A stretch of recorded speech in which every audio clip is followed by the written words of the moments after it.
हादसों का आरोपी पुलिया के अंदर पड़े बड़े बड़े गड्ढों की वजह से हो रहे हादसे।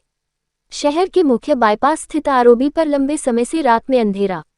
आरोबी पर लगाई गई लाइट महज बनकर रह गई शोपीस। अंधेरा होने की वजह कई बार आरोबी की दीवारों से टकराकर हो चुके हैं हादसे। पीडब्ल्यूडी और नगर पालिका बंद लाइटों को लेकर एक दूसरे पर डाल रहे जिम्मेदारी। वही आरोबी पर बड़े बड़े गढ़ों से दिन में भी होते रहते हादसे। ऐसे में रात को अंधेरे में हादसे होने का खतरा बढ़ा। रिडकोर स्टोर रोड पर टोल टैक्स के नाम करता है करोड़ों की वसूली। डीडवाना से निकलने वाले किशनगढ़ हनुमानगढ़ मेगा हाईवे पर लाडनू रोड फाटक पर बने आरोबी पर बीते लंबे समय से नगरपालिका प्रशासन की लापरवाही की वजह से रात में अंधेरा छाया रहता है। यहाँ पुलिये पर दोनों और रोड लाइट लगी हुई है, मगर यह शायद दिखावे भर के लिए है। रात में पुलिये पर अंधेरा रहने के कारण इस बड़े पुलिये पर हादसों की आशंका हर वक्त बनी रहती है। रात में कई बार यहां वाहन चालक पुलिये की दीवारों से टकराकर हादसों का शिकार हुए हैं।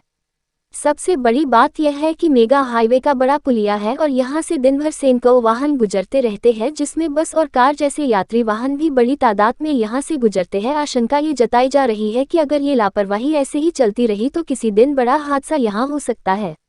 सवाल ये भी उठता है कि रिडकोर कंपनी इस मेगा हाईवे पर टोल वसूलती है, मगर रखरखाव का ध्यान नहीं दिया जाता। वही पुलिये पर लाइट नगरपालिका द्वारा लगाई गई है, मगर इनको भी कहने वाला कोई नहीं है, तो पीडब्ल्यूडी के अधिकारी आंख मूंद कर बैठे हैं। वही आरोबी की मरम्मत की बात करें तो इस आरोबी के अंदर जगह जगह बड़े बड़े गड्ढे बने हुए हैं, जिनकी वजह से रोज कई बाइक सवार इन गड्ढों की वजह से यहां पर गिरते हैं और घायल और चोटिल होते हैं। इन गड्ढों की वजह से रोज सड़क हादसे होते हैं। अब इस आरोबी को आरोबी न कहकर हादसे का आरोपी कहा जा सकता है, क्योंकि यहाँ पर बड़े बड़े गड्ढे हैं। गड्ढे के कारण रोज सड़क हादसे हो रहे हैं, जिसकी वजह से लोगों को काफी परेशानी हो रही है। वही लोगों के जानमाल का नुकसान भी हो रहा है। आए दिन इन गड्ढों की वजह से सड़क हादसों में बढ़ोतरी हो रही है, लेकिन प्रशासन इसको लेकर ध्यान नहीं दे रहा है। पूरी तरह से आरोबी की सड़क जगह जगह से क्षतिग्रस्त हो चुकी है, जिसकी वजह से आए दिन हादसे हो रहे हैं।